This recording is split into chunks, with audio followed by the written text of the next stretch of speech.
যে মিডফোর্ট এলাকায় পাবলিক প্লেসে সোহাগ নামে একজনকে পিটিয়ে হত্যা করা হয়েছে।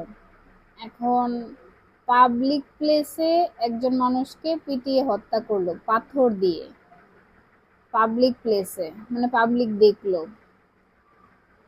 হত্যার পরে এখন কি হবে?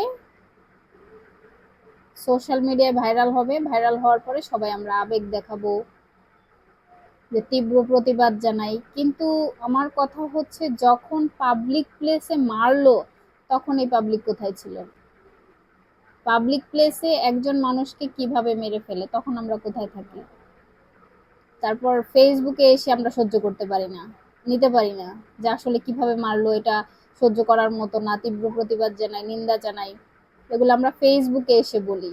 কিন্তু যখন পাবলিক প্লেসে মারলো, আমার কথা হচ্ছে পাবলিক প্লেসে একজন মানুষকে কিভাবে পিটাতে পেটাতে মেরেই ফেলে, মানে ওই পর্যায়ে কিভাবে যায় শত শত মানুষের সামনে।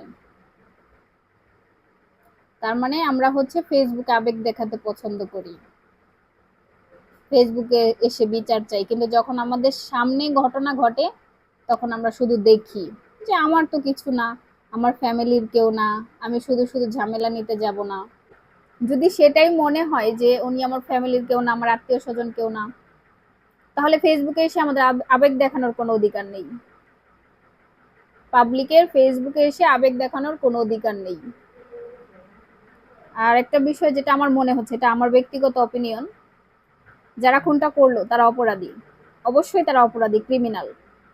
কিন্তু আমরা যারা দেখলাম, অ্যাভয়েড করে চলে গেলাম পাবলিক প্লেসে, আমরা হচ্ছে দ্বিতীয় অপরাধী।